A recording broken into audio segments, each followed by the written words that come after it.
Bé, bona tarda a tots i totes. Podeu imaginar que avui imposa això, poder tenir aquí el Manuel Rivas a l'Ateneu Barcelonès amb nosaltres. Jo crec que és un motiu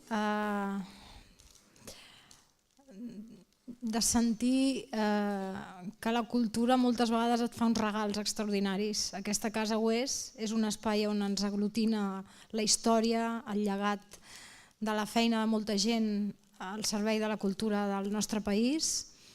Vosaltres, els socis i sòcies, la ciutadania que ve aquí a l'Ateneu a escoltar la paraula, i avui tenim amb nosaltres un viatjant de la paraula, un viatger de la paraula, un viajero de la paraula. Sabem que el Manuel té moltíssimes coses a dir i és un cert compromís jo estar aquí per poder traduir aquestes estacions d'aquest viatge en alguna cosa que pugui ser també creació. Aquest era el repte d'avui. Hem decidit que farem el que podrem i ell farà el que voldrà, perquè de fet em sembla que d'això es tracta. El Manuel Rivas és un home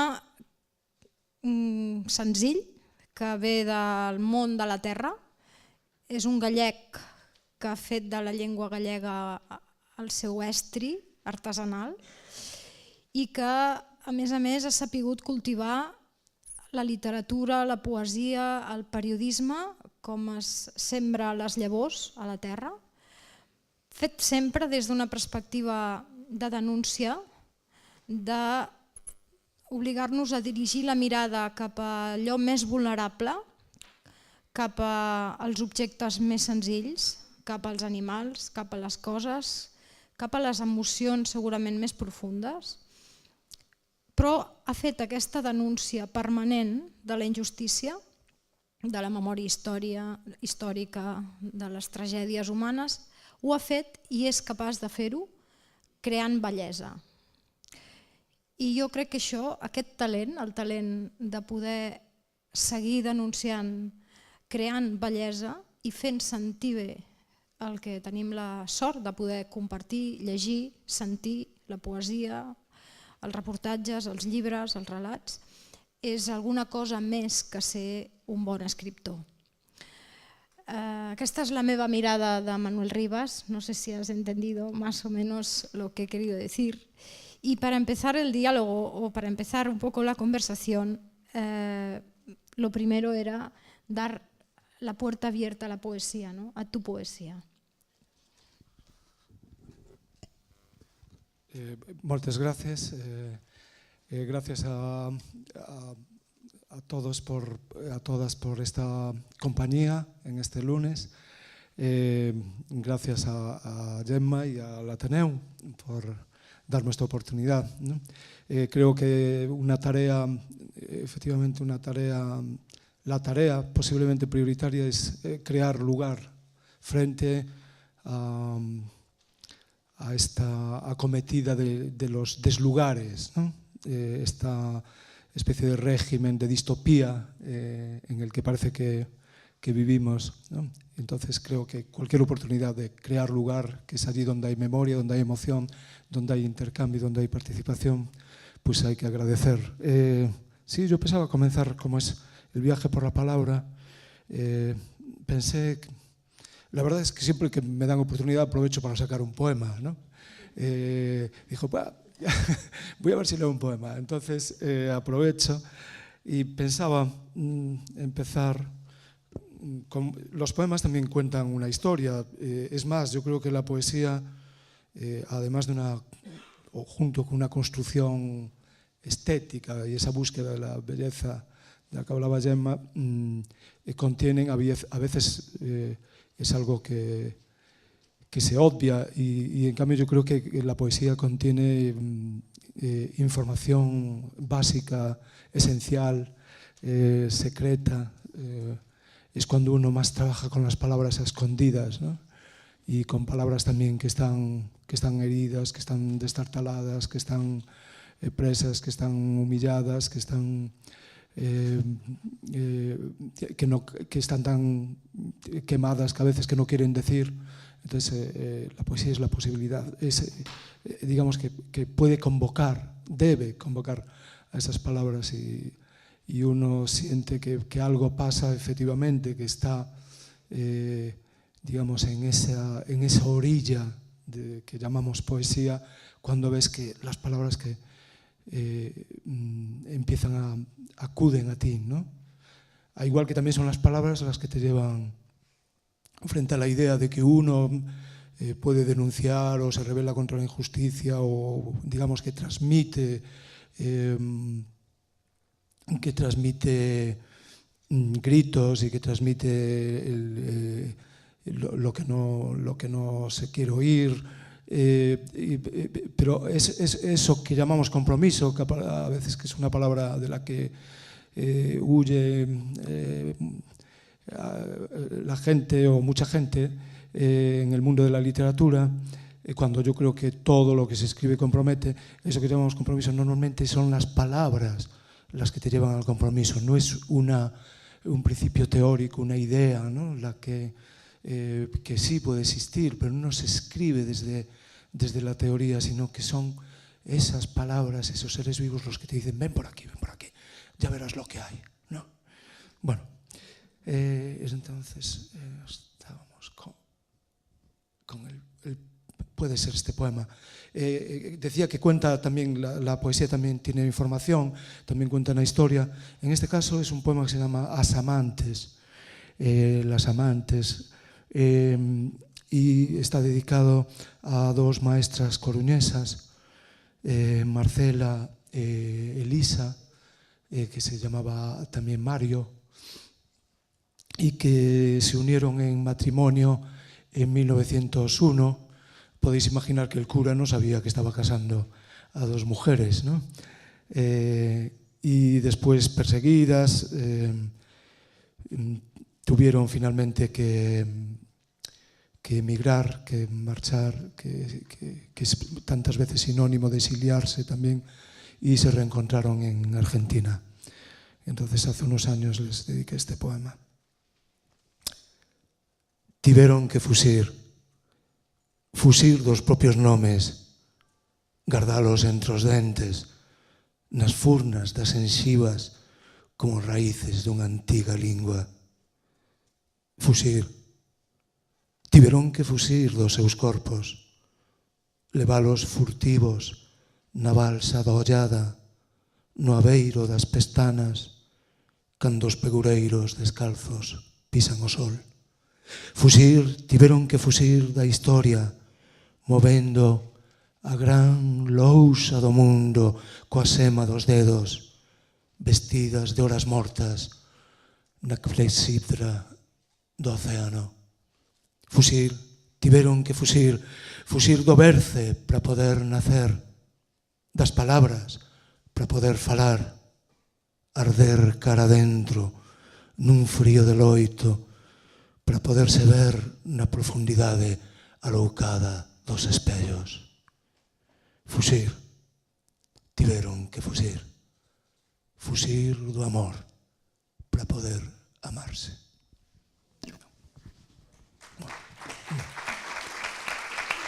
Gracias.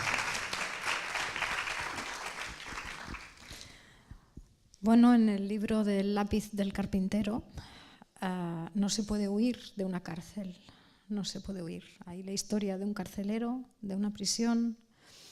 Es un libro que creo que tienes un objeto emblemático que tiene que ver con el lápiz, ¿no? Si lo quieres explicar, pero a mí me impactó esta continua trenza que tú haces, ¿no? en tu obra, de ser capaz de conjugar una situación de dolor, de sufrimiento, personas en espacios privativos, en este caso en la cárcel, sujetos también a la autoridad y al castigo, y sin embargo también tejiendo siempre esta trenza con la emoción del amor, de ese amor que tú ahora evocabas en este poema, ¿no?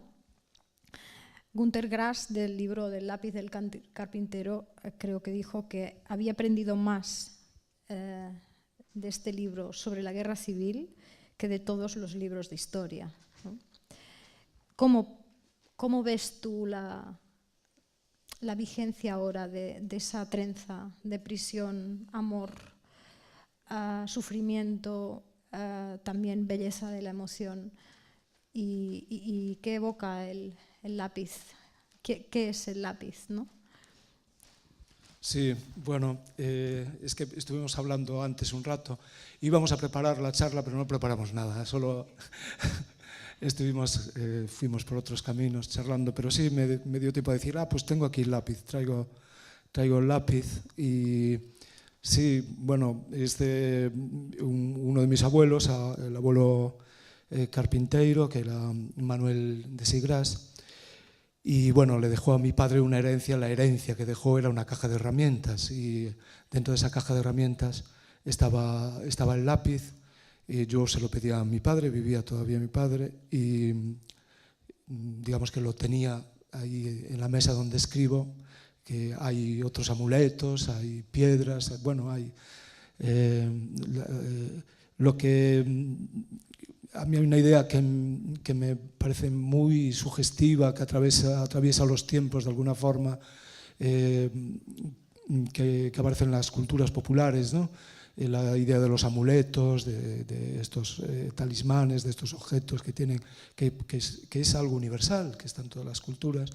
Y bueno, que en expresión de Fraser, el autor de La rama dorada, ¿no? Habla de una de las expresiones que utiliza es almas externadas, que normalmente el amuleto tiene el sentido que la gente es un lugar donde protege su alma o de un ser querido cuando está en peligro, ¿no? Y bueno, para mí allí estaba la historia, era que allí estaba este lápiz con otras cosas queridas, y yo cuando me quería escribir El lápiz del carpintero, digamos que tenía muy claro, más o menos claro, a mí de todas formas escribir es ponerse en marcha, es un andar campo a través, no es un andar por autopista. Entonces quiero decir que tampoco tengo programada la historia, pero sí sabía un poco lo que quería contar, ¿no? El núcleo, digamos, de lo que es El lápiz carpintero en cuanto a trama, digamos. Pero le estaba dando vueltas a cómo contar eso. Y es algo fundamental en literatura, ¿no? El qué y el cómo. Y cómo consigues eso, ese tejer. Hay una coincidencia etimológica en texto y textil, o textil, ¿no? Textil. Y efectivamente porque tiene la misma raíz, porque es un tejer, ¿no? La lanzadera va y vuelve. Y entonces, ¿cómo tejer? Y hasta que un día miré al lápiz, y ese es el título. De ahí viene también el título del libro, Lápiz del carpintero, porque el lápiz me dijo, me miró también y dijo, ya te voy a ayudar a escribir eso, ¿no? Es cuando el lápiz se pone en la oreja del pintor. Bueno, es un portador de almas, el lápiz, a lo largo de la novela, y en la vida también es un portador de almas. Lo que dices es efectivamente que creo que ahí se cuenta una historia en un contexto histórico determinado, pero quizá lo que gracias al lápiz puede digamos, ir más allá de una historia en un momento histórico concreto, ¿no? Y hablar más allá de ese tiempo. Y porque lo que en el libro hay, aparte de una más que de guerra, se trata en este caso prácticamente de un genocidio, ¿no? No había frentes de batalla en Galicia, fue una cacería humana. Y bueno, en toda su dimensión también lo que llamamos guerra española, creo que habría que a veces cuestionar las palabras, ¿no? En todo caso sería la primera guerra antifascista que se da en Europa, antes de que llegue de que se ponga en marcha la maquinaria pesada del nazismo y del fascismo, del nazismo en Alemania y el fascismo en el eje, ¿no? Aquí libran su primera batalla y hay una gran resistencia popular, es una guerra antifascista, ¿no? En todo caso es la lucha, creo que si el libro trasciende ese momento histórico y bueno, ha viajado bastante, ha sido traducido a 33 lenguas, me he encontrado en escenarios muy diferentes, gente que lo vivía como propio, esa historia, es porque lo que se libra es la guerra, la lucha entre la pulsión del deseo, lo que sería Eros, ¿no? Y la pulsión, el destructor, la pulsión de la muerte, de Thanatos, ¿no? Y por eso, digamos que pese a la cárcel, lo que no puede, se puede encarcelar a las personas, pero no a la pulsión del deseo. Atraviesa, ¿no?, las paredes y la pulsión del deseo, además, que cuando se transforma, cuando tiene memoria e imaginación, ¿no?, pues encontramos que incluso en las situaciones más límites, ¿no? Estoy pensando ahora en los relatos de Primo Levi, de los campos de exterminio, ¿no? Cómo habla de alguno de los personajes, ¿no?, que fueron sus compañeros y que murieron allí, con qué increíble dignidad, ¿no?, resistieron, y creo que porque podía mucho más esa pulsión del deseo de Eros que el destructor, que el Thanatos que los había encerrado. Por cierto, hay un poema de Tonino Guerra, que estuvo en un campo nazi. Tonino Guerra fue guionista, poeta también, pero trabajó, sobre todo, era conocido y célebre como guionista. Hizo algunos de los grandes guiones del neorrealismo italiano, por ejemplo, el Amacor de Fellini son los recuerdos de Tonino Guerra, ¿no? Bueno, algo habrá de Fellini también, por supuesto, Fellini es, pero la historia está escrita por Tonino Guerra. Y Tonino Guerra tiene un poema que más o menos dice: cuando salí del campo de concentración, en una alambrada estaba posada una mariposa y no fui capaz de comerla. Nada más. Bueno, en el ¿qué me quieres, amor?, ¿no? En el ¿qué me quieres, amor?, yo diría que eres capaz, en esos relatos que merecieron además el Premio Nacional de Narrativa, eres capaz de caminar hacia aquella intrahistoria de Unamuno, ¿no? A mí me parecía como los relatos de sumergirse en lo que también Orwell decía, ¿no?, la decencia del hombre común, ¿no? Ir hacia allí, y te encuentras con un viajante que espera un hijo huido, ¿no? Esta idea siempre de la huida,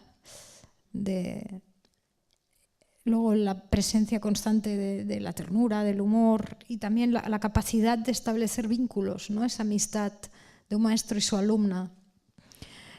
El amor, ¿qué es el amor? ¿Qué me quieres, amor?, ¿no? El título evoca un poema das cantigas, dos cancioneiros medievais galaico-portugueses, ¿no? Y en la que el poeta que es Esquío, Fernando de Esquío, ¿no? Y entonces se dirige directamente al amor, ¿no? Le dice, pero también cuenta una historia, dice: después de todo lo que me ha pasado, pues vuelvo a sentir esto, ¿no? A esa energía alternativa, ¿no? Pues yo creo que eso es el amor, ¿no? Y vuelvo otra vez, digamos, a levantarme, ¿no? A ponerme en pie, a ponerme en marcha, a ponerme a andar, a desear, ¿no? Y frente a eso, a un tiempo de guerras, de destrucción, entonces va él y la cuestión es el tono en que se puede hacer la pregunta, ¿no? Porque hay lugares, es muy difícil, me decían, traducir a veces a lenguas esto de que me quieres amor, ¿no? Porque parece como un poco de trabalenguas, de pleonasmo, ¿no? Ahí de tal. Pero no, él dice, ¿qué me quieres tú, amor? ¿No? ¿Qué quieres de mí? Que vuelves otra vez, ¿no? Y bueno, a mí me parece que esto que comentabas, hablabas también del viajante y todo esto, la literatura tiene mucho de, y la vida es nómada, ¿no? Somos nómadas, incluso estando en el propio lugar físicamente, pero significa siempre un viaje, ¿no? Un viaje en que yo creo que ese andar de la literatura es un andar, de ahí también viene la interrogante, porque es un andar que podemos definir como simultáneo, un andar que parece contradictorio, pero justamente la literatura, la boca de la literatura, nace para superar esa, o para intentar expresar eso que parecen antónimos, que parece contradictorio, y convertirlo en algo diferente, entrelazado, en que para mí la mejor, hay varias digamos iconografías que puedo hacer para decir, bueno, ¿cómo anda la literatura, ¿no? Cuando te pones a escribir, ¿qué es ese que evidentemente en los libros aparece como líneas, bueno, la poesía puede parecerse ya más en sus irregularidades tipográficas, parecerse más al andar, justamente a ese andar campo a través, que no tiene nada que ver. Yo cuando me hablan de un bestseller o de determinado tipo de literatura, pienso en una autopista, ¿no? En la que prácticamente no miras hacia los lados, no puedes salirte, vas de un punto hacia otro. La literatura sería el andar a campo a través, en que tienes que hacer el propio camino, trazarlo, ¿no? Y a lo que más, una posible iconografía sería, que a mí me apasiona, la imagen de Charlot. Bueno, sé que aquí cuando digo Charlot y Chaplin, la gente sabe de quién hablo. El otro día estuve en un instituto y les tuve que representar así algunos fotogramas y caerme y levantarme para que se dieran cuenta quién era. Es una pena porque Charlot es increíble. Pero ¿cómo anda Charlot? El vagabundo de Charlot, ¿no? Anda, es el andar simultáneo que va pisando a la vez en la vida y en la muerte, en la luz y en la oscuridad, en el pasado y en el presente, ¿no? Es andar a la vez, es un andar que está digamos que un punto de encuentro de los contrarios, ¿no?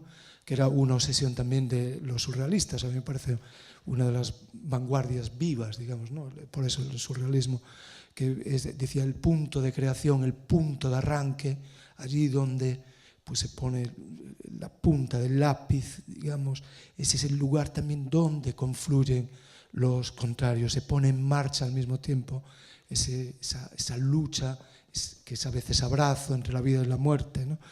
Y la idea también de los tiempos, yo creo que para nosotros, para cosas que estamos viviendo, es muy importante esta cuestión de cuando hablamos de por qué tiene importancia lo que llamamos memoria histórica, es porque se podría traducir a una conjugación que es el presente recordado, ¿no? Y yo creo que toda literatura, cuando hablamos de un clásico o de ese libro que volvemos a él y nos vuelve, volvemos a vivir ese andar, ese viaje, esa excitación, ¿no? del descubrimiento de lo desconocido, y porque siempre nos dice algo nuevo, es porque están también escritos en un presente recordado. Para mí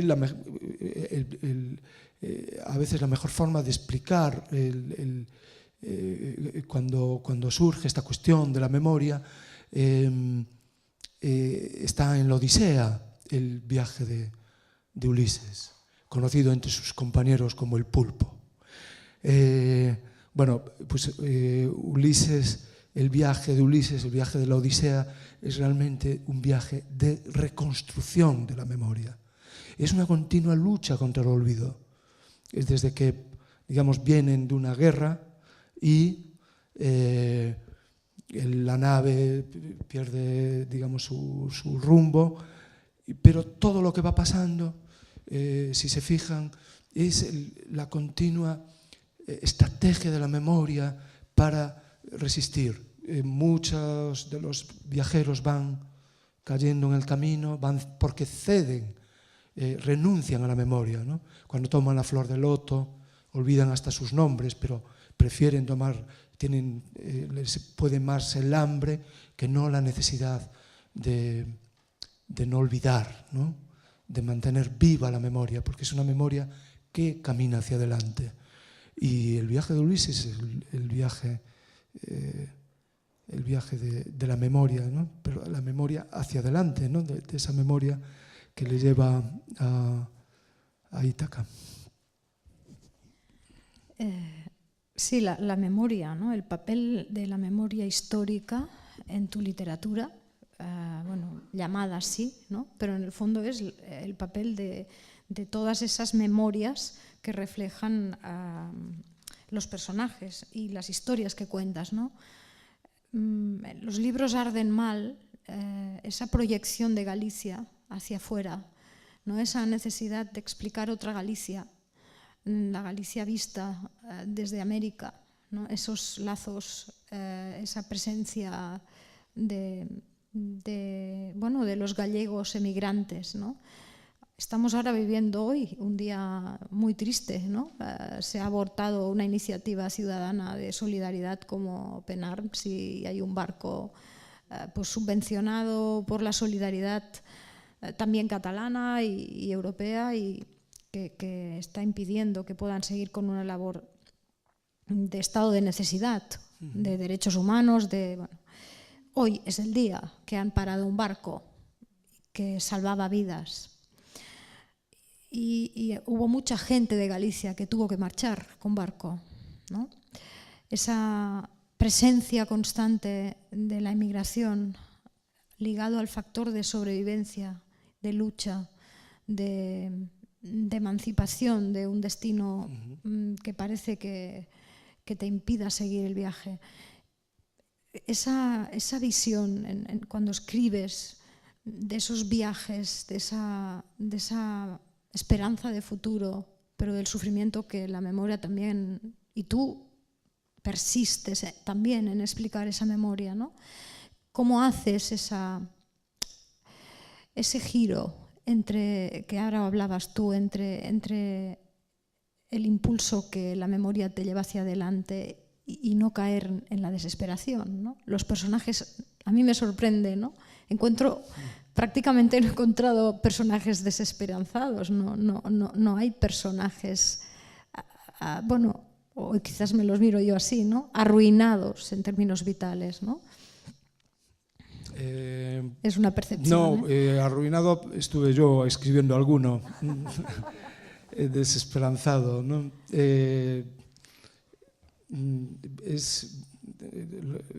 Bueno, todo lo que dices es muy, muy interesante, ¿no? Porque para mí, escribir, para empezar, es un proceso de migración. Es decir, la literatura es un proceso de migración, ¿no? Y de migración de las palabras también, que a veces van a la búsqueda de una, por decirlo así, una tierra prometida, de buscar un sentido, de buscar un nuevo afecto, ¿no? cuando estaban abandonadas o silenciadas, ¿no? Se ponen en pie, se ponen en marcha.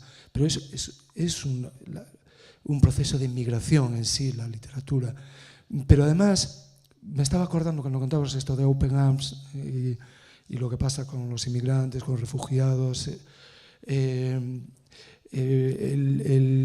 Si no me equivoco, este domingo, no, sino el anterior, hubo un congreso de la extrema derecha en Francia, que llamaban de refundación o de reagrupación, con Marine Le Pen al frente y con un visitante de excepción transatlántico. Este no era migrante, me parece que no tenía problemas para pasar las fronteras, el Steve Bannon, que fue el estratega de Trump, ¿no?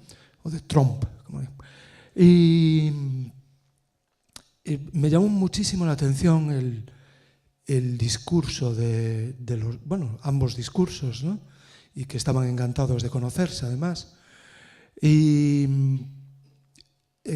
Marine Le Pen estableció, porque había que definir, claro, en esta concepción de la política es fundamental definir no a dónde quieres ir o qué quieres construir, ¿no? En el sentido de mejorar la condición de las personas o de crear un mundo mejor, sino de señalar un enemigo, ¿no? En la estrategia es fundamental. Cuando una estrategia política se basa en la identificación de un enemigo, ahí está en germen claramente un posfascismo, un autoritarismo, ¿no? La dialéctica amigo y enemigo la desarrollan sobre todo Carl Schmitt, que es el arquitecto jurídico del nazismo, que muy... bueno, da para contar aquí una historia, pero bueno, en los libros Ardenmal se cuenta la historia, es uno de los siglos, es el de Carl Schmitt, porque encontró refugio en España, este jurista del nazismo, ¿no? Y incluso fue condecorado en el año 62, si no me equivoco, o 62 o 63. Bueno, entonces vuelvo a Le Pen y define al enemigo. Yo digo, es increíble, ¿no? Él dice, son los nómadas. Dije, esta parece que leyó a los situacionistas, ¿no? A Guy Debord y tal, porque dice, nosotros se identifica con los sedentarios, digamos, los que somos chez nous, en nuestra casa. Es decir, como estamos donde tenemos que estar, ¿no? Y esa apropiación, esa posesión del lugar. Y el enemigo, es increíble, ¿no? Definir al enemigo como los nómadas. ¿Quiénes son los nómadas? Inmigrantes, refugiados, exiliados. Y hasta me parece que habla de ciclistas. No sé si es cosa de mi imaginación, pero como hubo un ultraderecha... Bueno, en Polonia, como sabéis, también están viviendo una regresión total, ¿no? Y el primer ministro de Polonia hace poco incluyó entre los enemigos a los vegetarianos y a los ciclistas, ¿no? Entonces están ampliando, como veis, están ampliando el radio bastante, hay que tener cuidado. Y en fin, los nómadas, fíjate. Y bueno, pues esa historia que parece metafórica, vemos como efectivamente lo podemos transformar en el enemigo es aquello que se mueve. Aquello que se mueve, ¿no? Que mueve, que quiere transformar, que quiere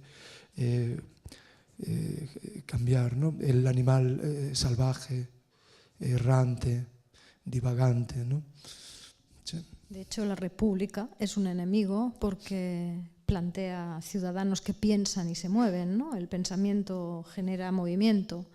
Por tanto, supongo que aquí se trasluce claramente que el totalitarismo está situado en un plano de anulación del pensamiento del ciudadano, por tanto de la privación de esa dimensión republicana del ciudadano empoderado, libre, con criterio, que ama su movimiento mental y su capacidad de viajar, ¿no?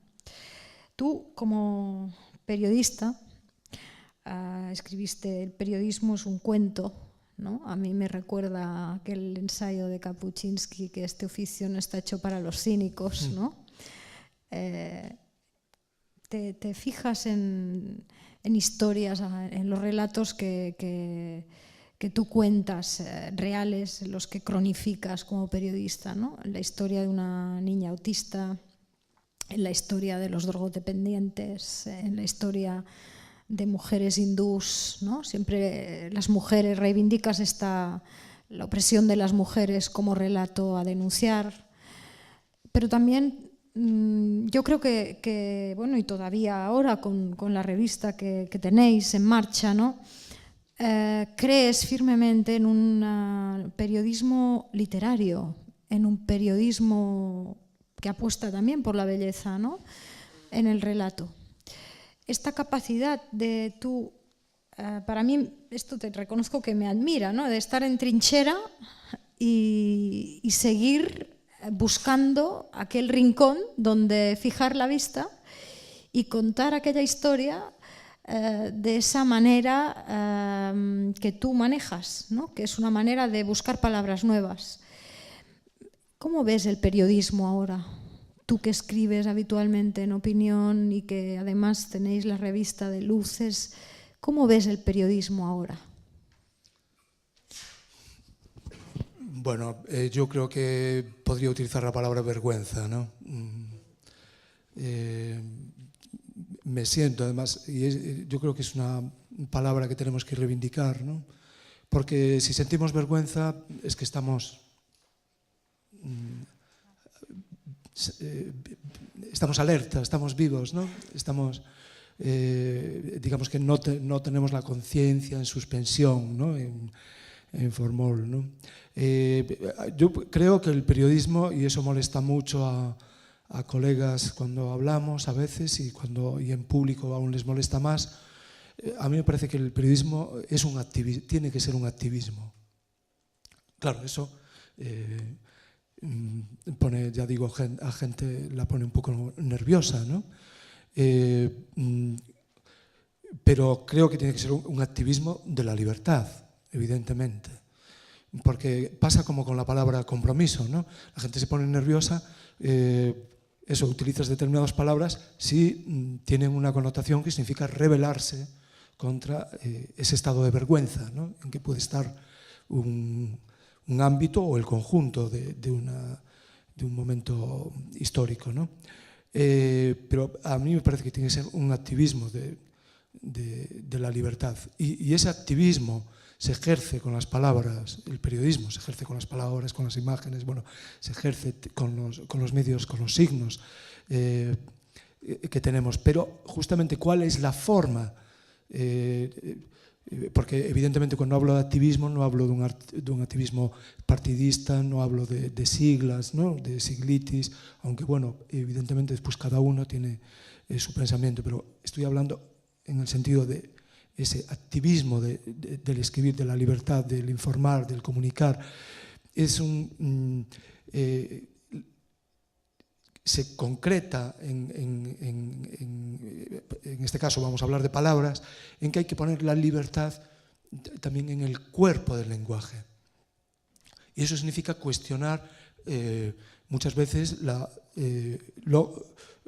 digamos, la sustracción del lenguaje, de las palabras, el robo del sentido de las palabras. Una tarea prioritaria del periodismo es justamente mantener ese sentido de las palabras. Hoy a veces cuando oímos expresiones, ¿no? Nos damos cuenta hasta qué punto se está diciendo lo contrario, ¿no? Como en la neolengua orwelliana, como se está diciendo lo contrario de lo que se dice que se dice, ¿no? Casi me sale casi me pongo como Rajoy ahora mismo. Pero es una labor, digamos, por eso hoy en día la actividad periodística es una forma de ecología, creo, el activismo periodístico, ¿no?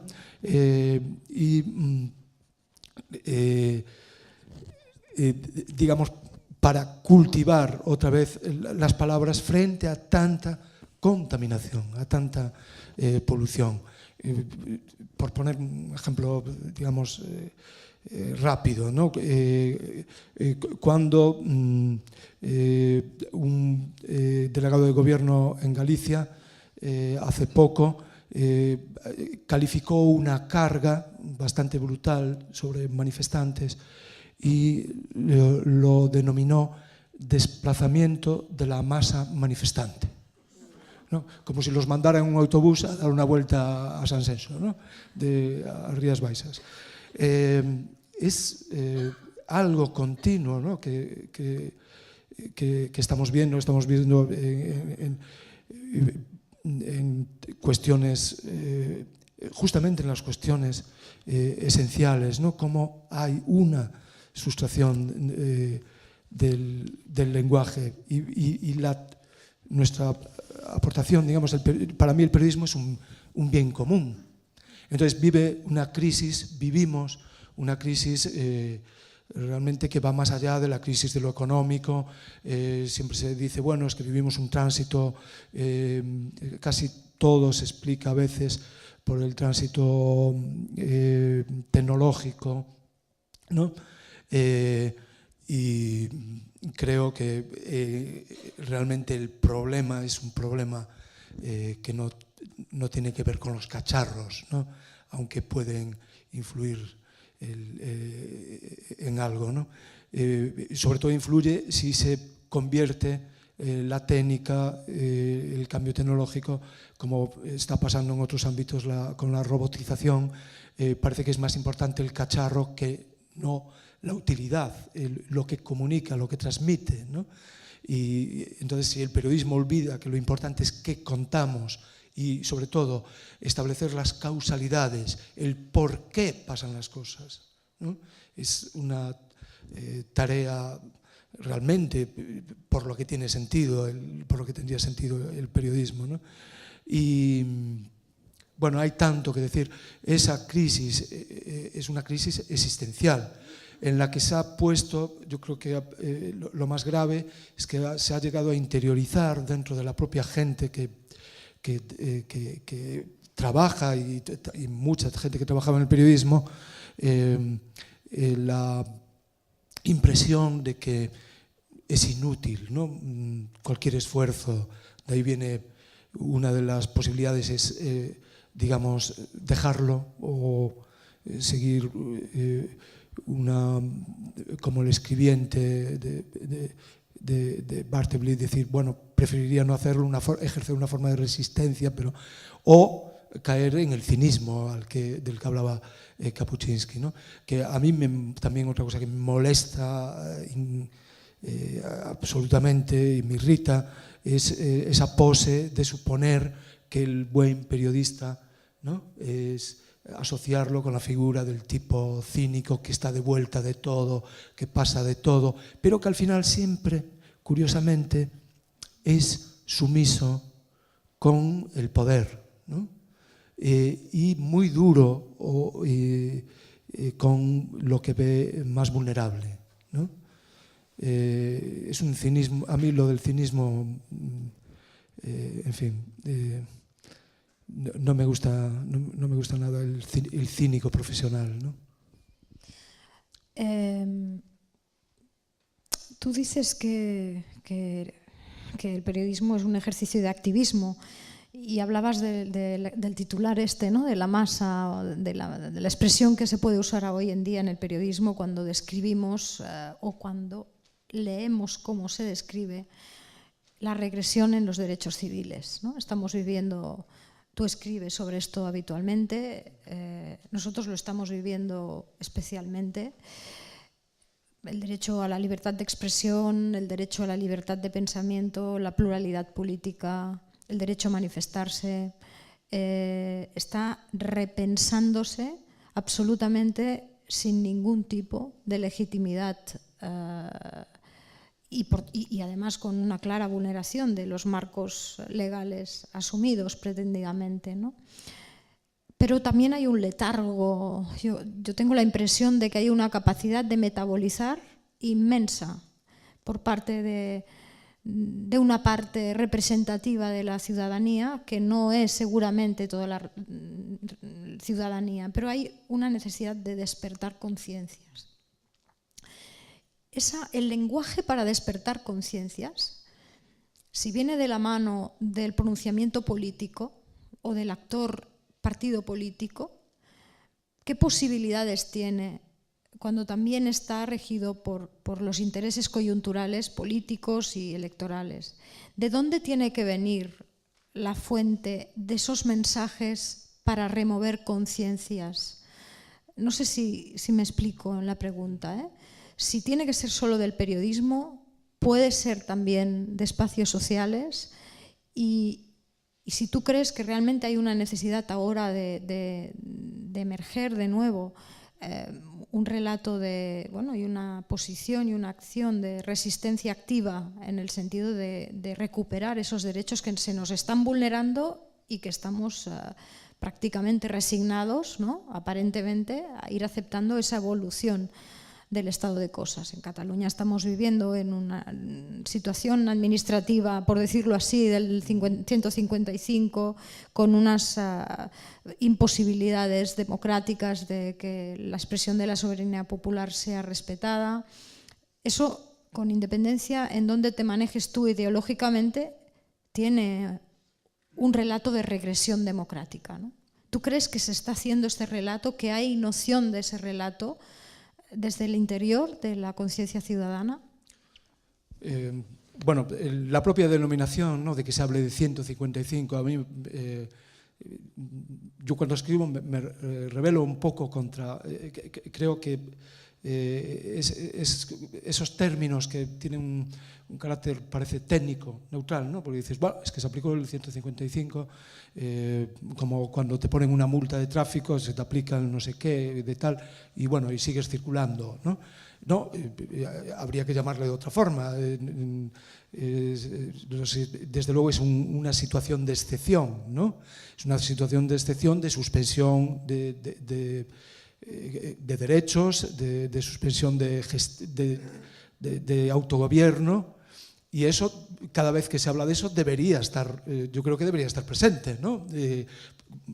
Es como cuando también, no es exactamente lo mismo, pero hablando de este tipo de terminología, digamos, por ejemplo, cambio climático.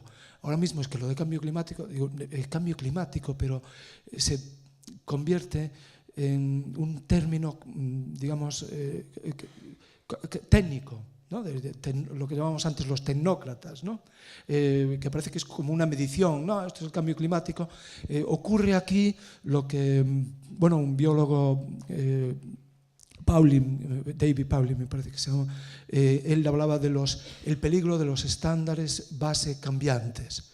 Los estándares bases cambiantes es que, digamos, hay una situación, por ejemplo, en una población de una especie animal, ¿no?, que teníamos, pues en el año 90 había tantos elefantes, pasa una década y hay la mitad, pasa otra década y hay la mitad de la mitad, y nos parece que si pasa otra década y en vez de haber la mitad de la mitad, pues hay un poco menos de reducción, nos parece que ya estamos, no digo bien, pero que parece que eso es lo normal ya, ¿no? Aceptamos, digamos, la última situación, nos adaptamos, ¿no?, a ese estándar y ya no lo vemos como tan grave, ¿no?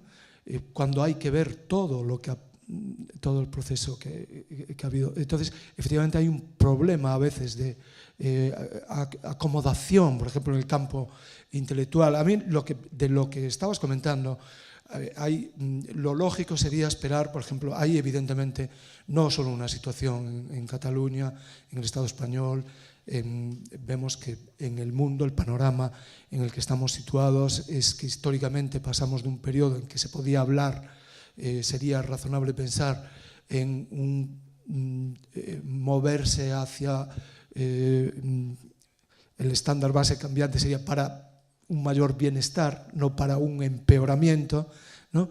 Entonces, lo que vemos es que aquel vendaval neoliberal, ¿no?, con Thatcher y Reagan, cómo realmente se ha convertido, y aquello que se presentaba como una globalización feliz, ¿no?, es una auténtica pesadilla. Es decir, que sí estamos más que avanzar en una línea de una utopía razonable, que sería lo que podríamos esperar, que menos, ¿no?, que ir en esa línea. Lo que vemos es que realmente nos estamos metiendo en un régimen totalitario de distopía, es decir, de regresión de lo que hay una expresión que se utilizó en entreguerras, que era también un momento determinado que se empieza a producir el rearme, que se empieza a producir tal, y hay incluso en el campo artístico, campo literario, digamos que avanzan mucho las ideas de simpatía totalitaria, tal, y el fascismo, el futurismo, tal. Entonces se emplea el término modernismo reaccionario, ¿no? Creo que estamos en esa especie de modernismo reaccionario, ¿no? Hay fuerzas políticas que se presentan con una apariencia, ¿no?, en las formas, en el discurso, y utilizando mucho palabras como libertad, etcétera, y lo que hacen es sustraer, ¿no?, el sentido realmente de esas palabras y llevarnos hacia esa regresión, hacia ese retroceso, esa distopía.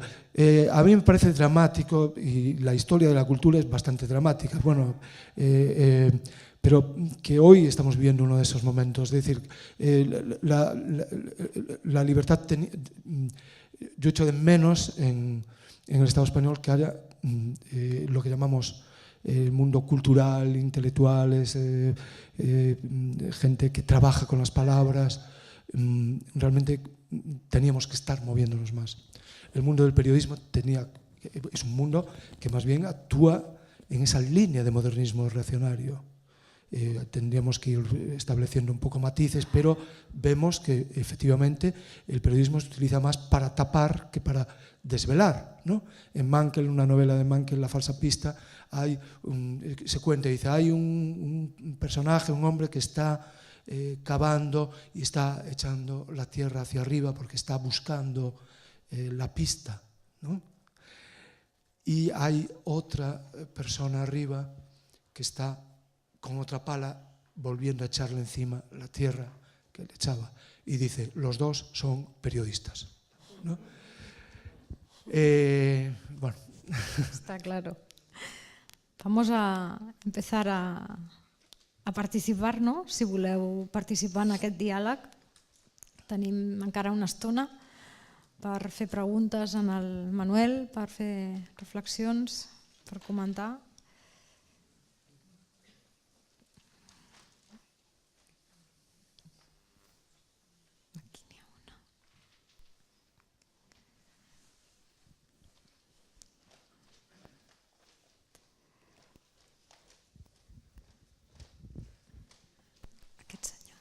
Aquest senyor d'aquí.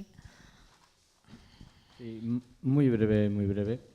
Como tiene tanta facilidad para hacer resumen y describir, dígame en una palabra, Rajoy, ¿qué es? Bueno, en una palabra no, pero se lo voy a decir en una frase que dijo él. Lo urgente es esperar.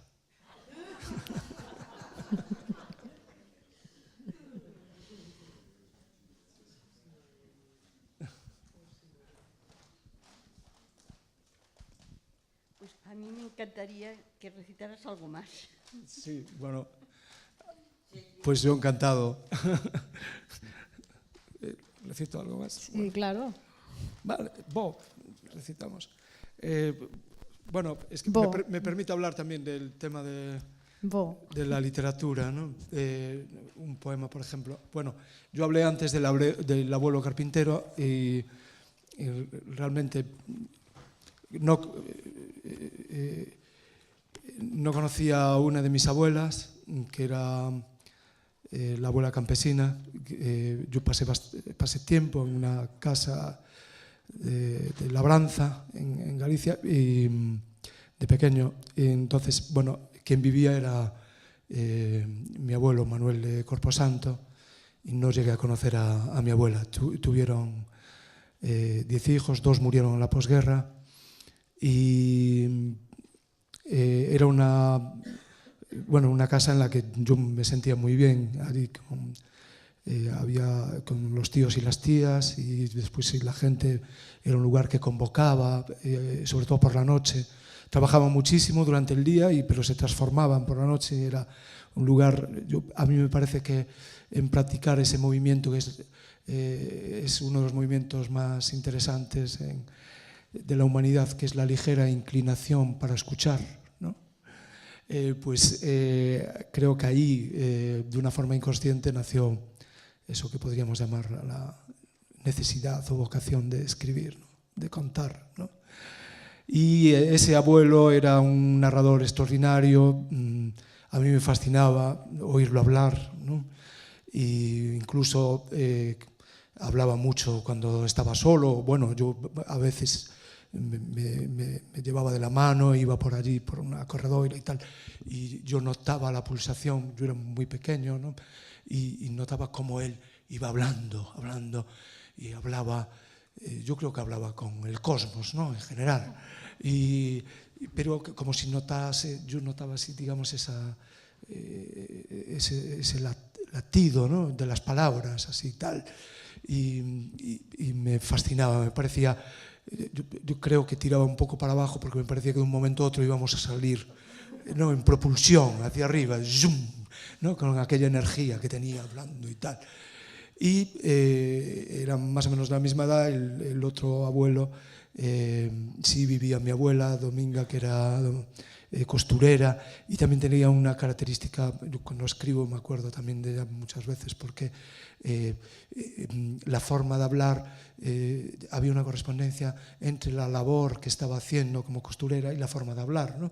Si estaba bordando, pues hablaba así con mucha subida. Ai, neniño, que ben que viñeches, e logo como van as cousas, por ali, tal, tal, ¿no? Y era el mismo movimiento del habla con el punto de cruz, y tal, etcétera, etcétera. Pero cuando agarraba la máquina Singer, era increíble el abuelo Dominga, ¿no?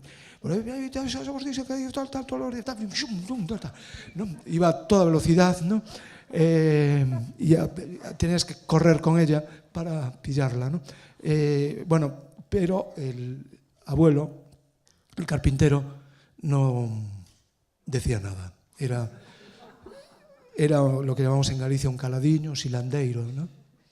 Y a mí era un personaje que realmente me fascinaba, el que hablaba mucho y bien, y me fascinaba aquel hombre solitario y silencioso, ¿no? Y le escribí este poema.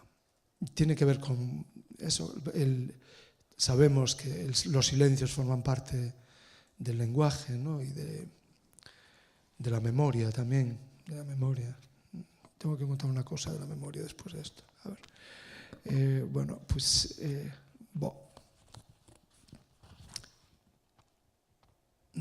Era dun andar lento, pensativos pés escrutadores dun home sorprendido de estar vivo. A derradeira obra foi a máquina asombrosa, un carro do país extraño aos nosos ollos, como unha aeronave medieval que el construiu nun furancho urbano. Era o tempo de ir á lúa, de pisala, ferrala, mais el mediu o transporte para traela ao val, a lúa, polas rutas do esterco e máis as algas. Decía, bo, bo, bo. Decía, bo. Porque me faltó decir antes que lo único que decía era bo. Lo decía en diferentes tonos, con lo cual era polisémico. El bo podía ser asombro, podía ser desacougo, desesperación, podía ser... Y cuando se encontraban los dos abuelos, pues uno hablaba mucho. El día de la fiesta patronal se ponían una cabecera a uno, una cabecera al otro, y uno contaba las historias mirando al otro, y veías pasar las palabras y de tal. Y de vez en cuando el otro, Manuel de Siglas, decía bo. Y entonces todas las palabras iban otra vez de vuelta, ¿no? Tamén facía esquinas, susto ángulo que necesita un home para que non lle dispare a historia polas costas. Abriu co gume do seu corpo un recanto na taberna. Respetaba o seu lugar porque o fixera el, cara dentro, tallando a sombra cun machado de silencio.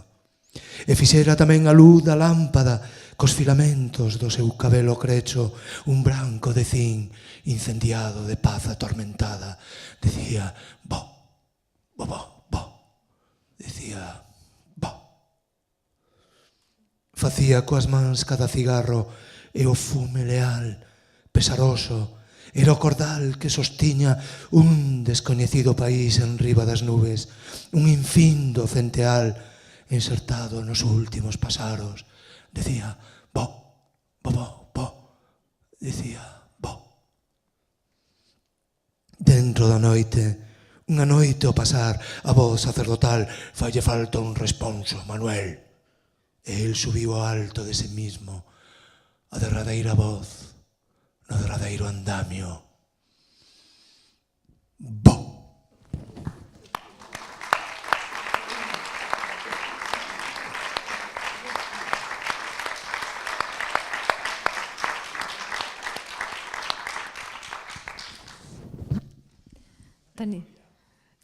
Sí, sí, la memoria... No, me acordé ahora de una historia contando a los abuelos, de un...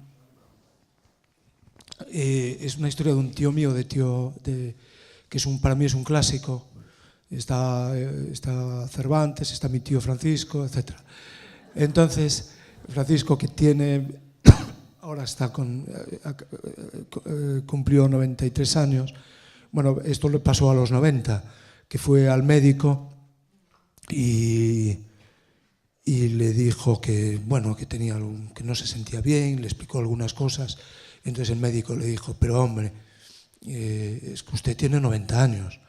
Y él dijo, bueno, pero yo no vine aquí porque tenga 90 años, vengo aquí porque me siento mal. Y entonces le dice el médico, bueno, pero es que por lo que me cuenta usted tiene un poco, digamos que tiene todos los naipes de la baraja, ¿no? Que casi puede escoger. Porque claro, es que 90 años, Francisco, pues tal.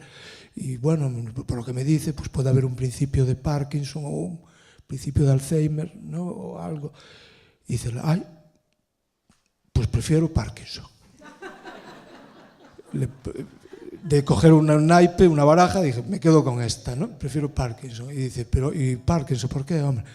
Porque mire, si voy con una copa de vino en la mano y me cae, pero sé dónde está la garrafa, ¿no? Y entonces creo que es importante, no solo individualmente, sino colectivamente también, que tenemos que saber dónde está la garrafa, ¿no? Es decir, cuando hablamos de libertades, de democracia y todo eso, saber efectivamente dónde está el suministro, ¿no? Y es curioso porque hay gente también que le molesta, hablábamos antes de gente que se incomoda, el periodismo como un activismo de la libertad, y sabemos cómo incomoda la expresión memoria histórica, ¿no? Es algo realmente que a mí me resulta ridículo, la verdad, como alguna gente se pone nerviosa, e incluso historiadores, ¿no? Como si la Real Academia de Historia decidiera que no había memoria histórica, ¿no? Entonces, gente que se dedica parte de su trabajo histórico es combatir la idea de que hay una memoria histórica, ¿no? Pero bueno, podemos ver cómo le llamamos y tal. Pero esos escrúpulos desaparecen a esta gente que tanto cuestiona la memoria histórica cuando, por ejemplo, la memoria histórica incomoda y molesta si se refiere a un determinado periodo de la historia, ¿no?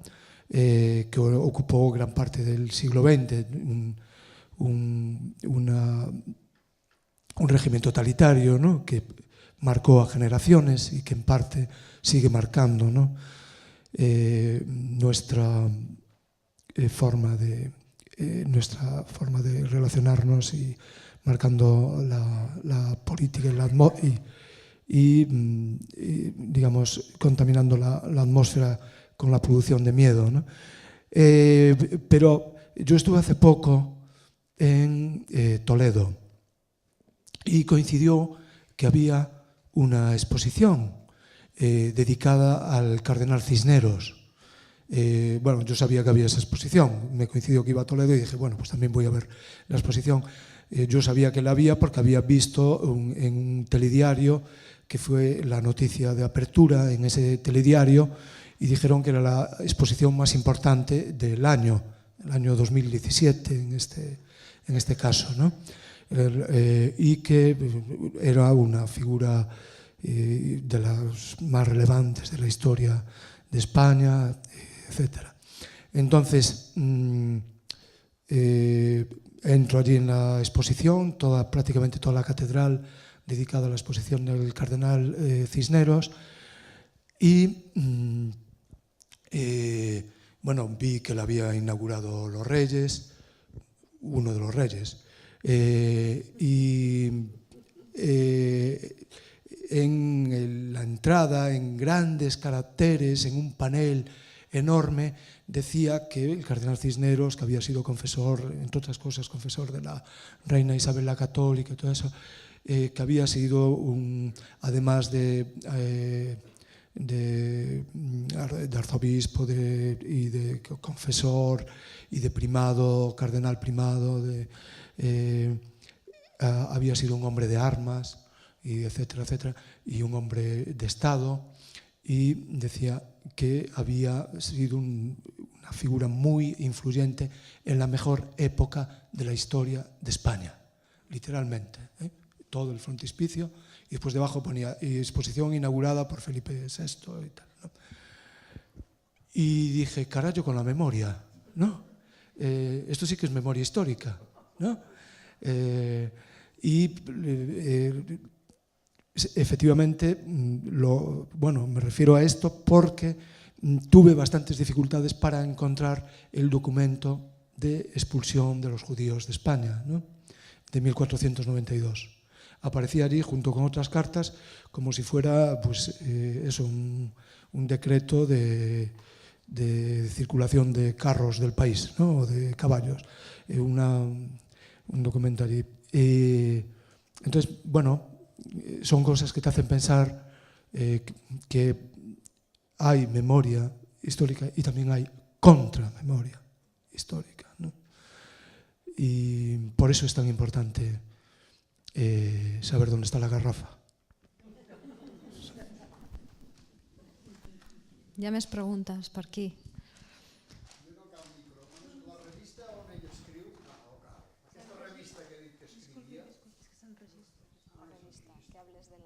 No, perdón, solo quería, es que lo ha dicho Gemma, pero no me acuerdo, no he podido pillar el nombre de la revista en la que colaboras.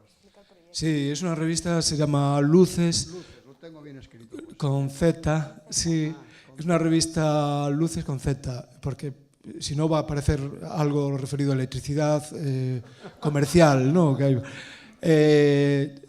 Y esta revista, bueno, habíamos tenido una temporada durante los años 90, durante 10 años, Luces de Galicia.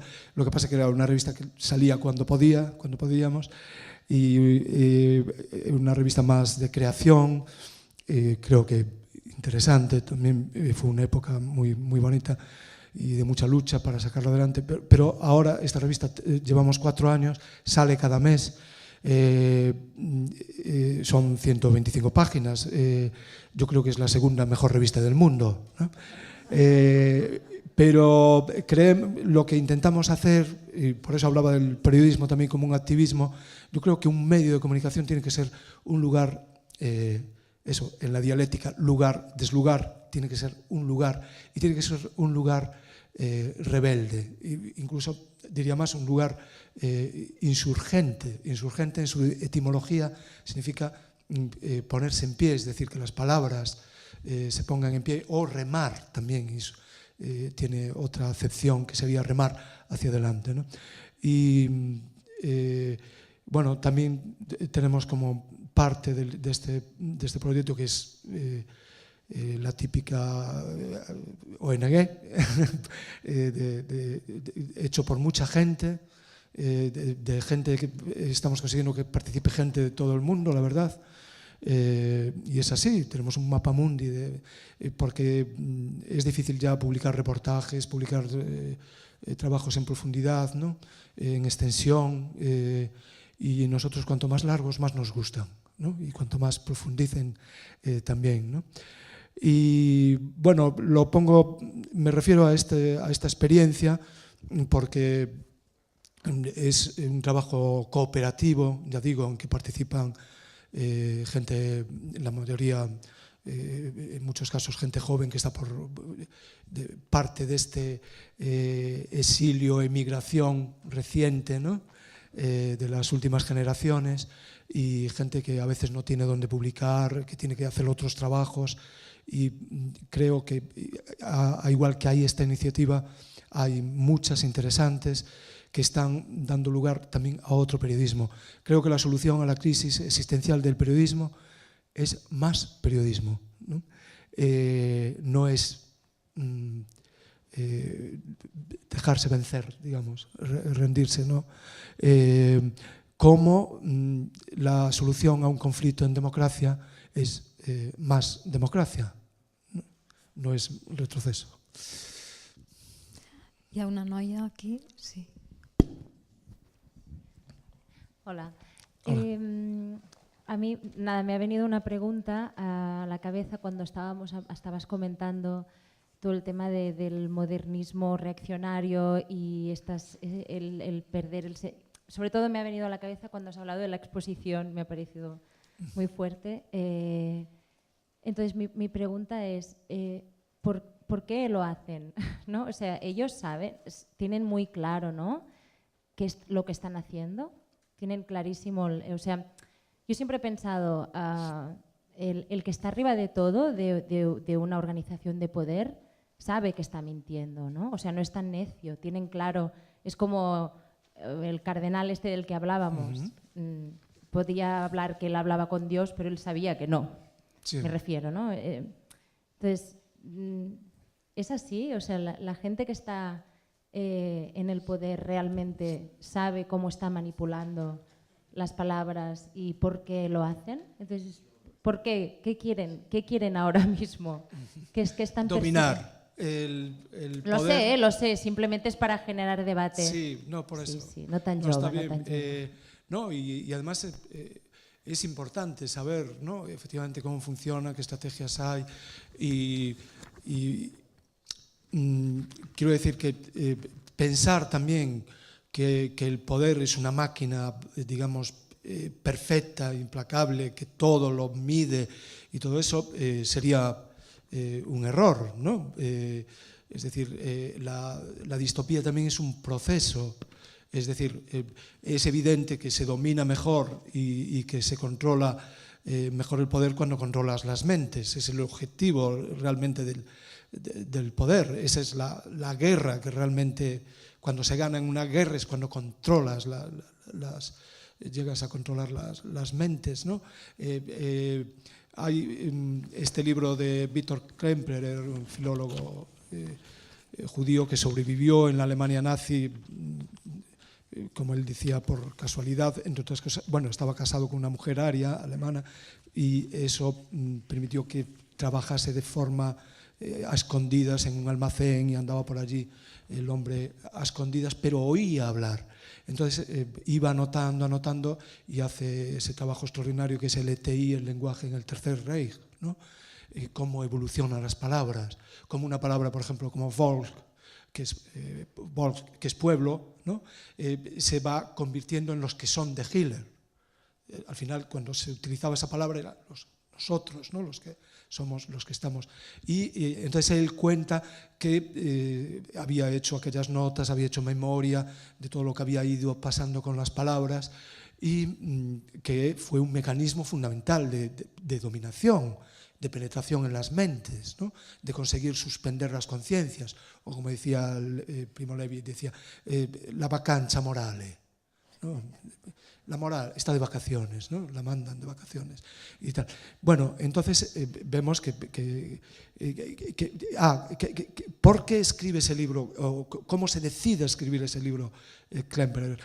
Contaba que cómo, hablando con una mujer alemana, aria, todo esto entre aspas, el lenguaje que utilizaban, ¿no? de racista, pero que era aria, y a él, hablando con ella, después de terminada la guerra, al poco de terminar la guerra, por una, no sé si en un tren o algo así, digamos, entabló conversación con esta mujer. Entonces, la mujer empezaron a hablar, y la mujer le contó que había estado, pero dijo, ¿dónde vivió usted? ¿Dónde pasó la guerra? Que había estado en la cárcel nazi. Ella era una alemana. Y él se quedó así sorprendido, ¿pero usted? ¿Y por qué? Y dijo ella, por un puñado de palabras, ¿no? Había estado en la cárcel, por un puñado de palabras. Me parece extraordinario, ¿no? Esa expresión, ¿no? Cómo efectivamente te pueden amargar la vida y cercenar una vida por un puñado de palabras. Eso está también muy bien contado en el Ruedo Ibérico de Valle Inclán. Es extraordinario.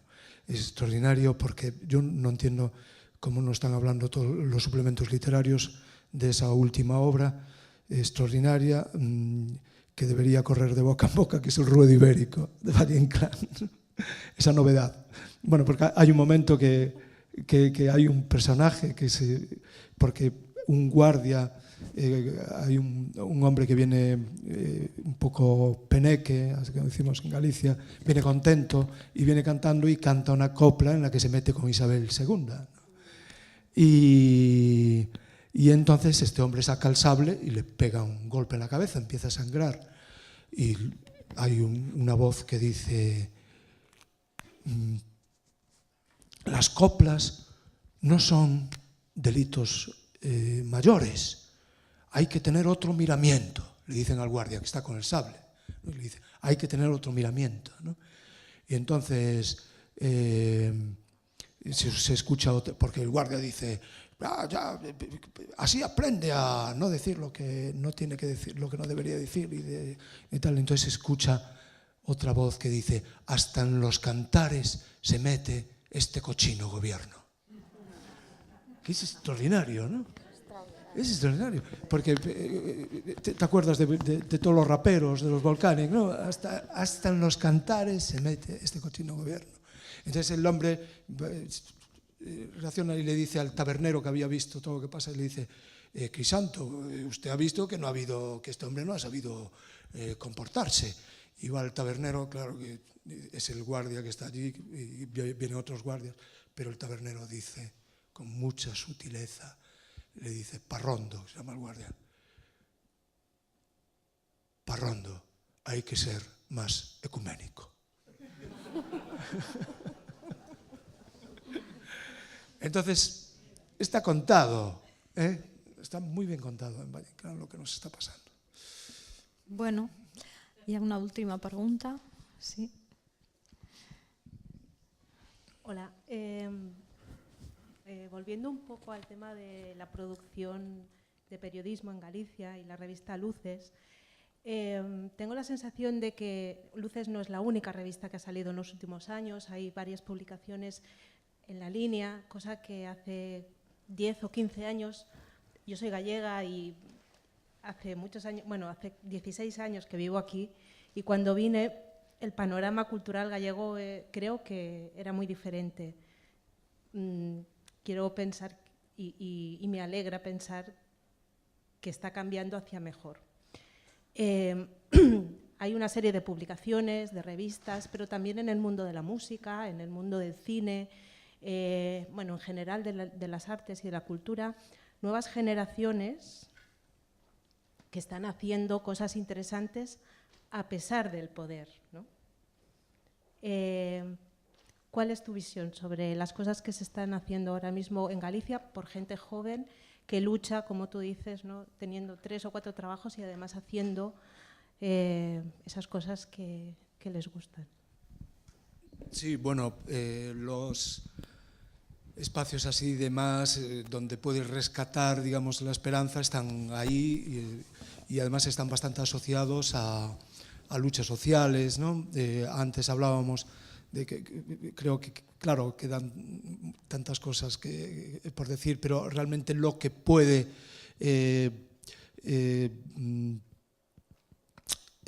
cambiar la situación, digamos, invertir ese proceso de distopía y de retroceso, que evidentemente no es compartido, yo creo, por mayorías sociales, desde luego en el Estado español, ¿no? Como vemos, cuando hay la oportunidad realmente, ¿no? de moverse, cuando la gente sale de su propia concha donde te quieren que estés metido, ¿no? En eso, sedentario en tu casa, ¿no? Cuando la gente se hace nómada y ocupa sus propios espacios, sus propios lugares, ejerce, la libertad está para ejercerla, ¿no? Mark Twain siempre ironizaba: aquí tenemos, por la bendición, gracias a Dios, tenemos 2 cosas benditas, que es la libertad de pensamiento y la libertad de expresión, y la cautela de no ejercer ninguna de ellas, ¿no? La prudencia. Entonces, claro, el poder se asusta cuando se ejerce la libertad, cuando se ejerce los derechos, ¿no?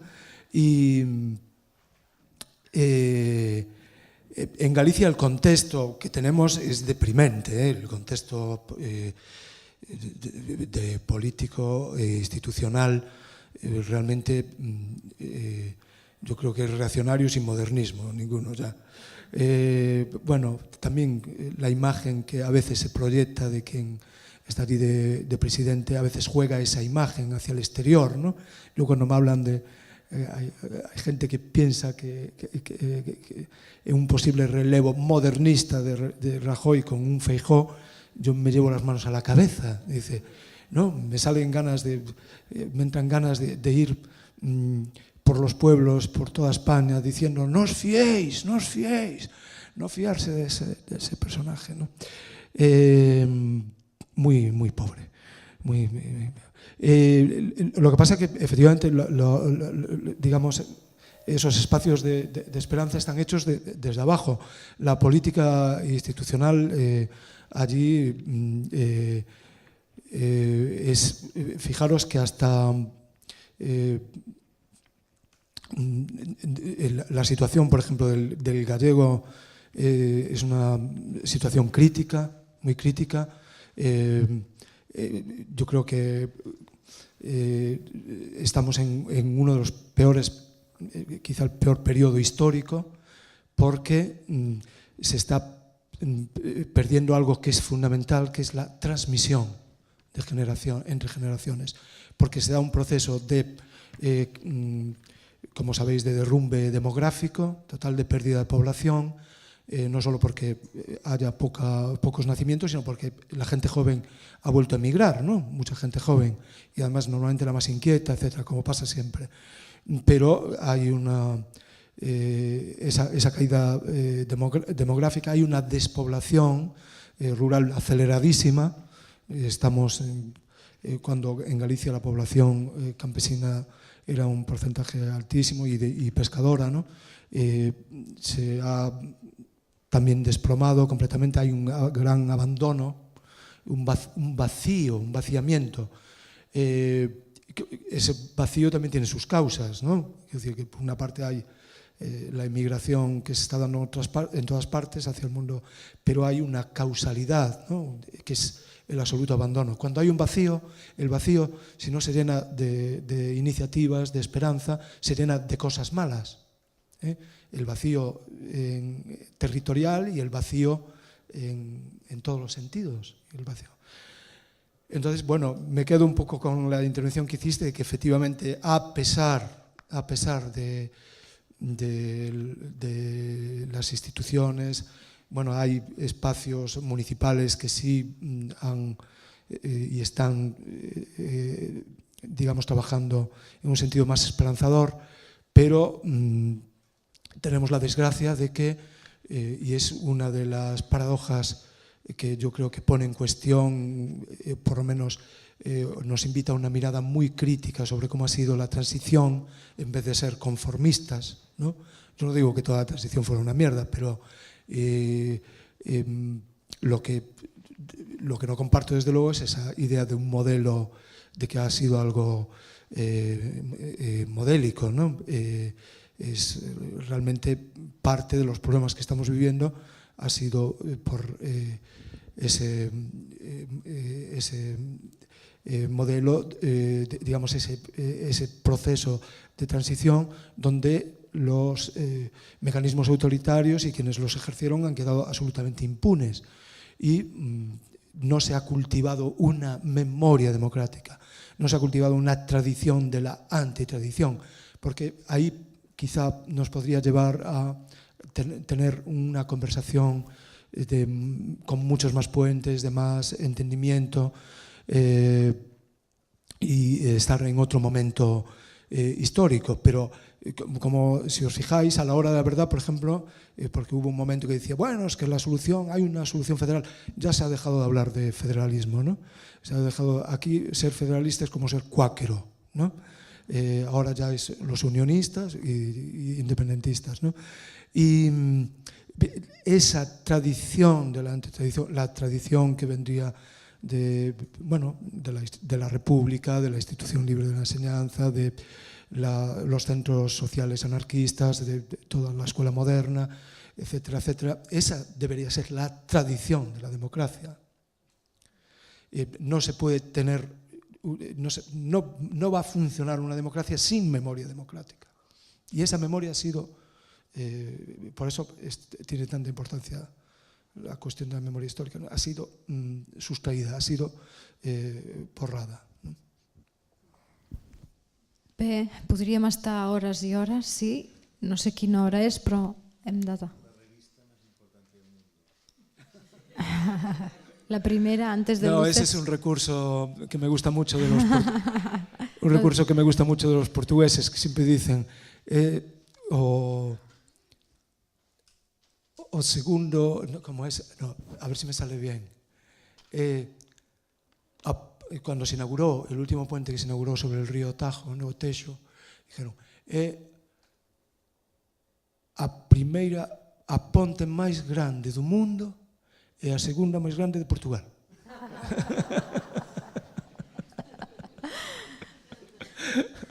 Pues la nuestra también.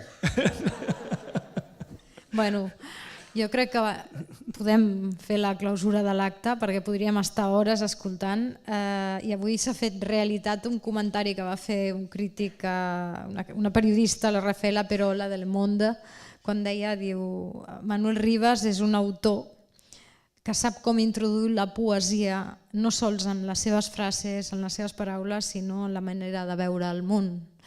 Gràcies, Manuel Rivas, per aquesta poesia viva que avui ens has portat a l'Ateneu Barcelonès. Moltes gràcies. Gràcies a tu.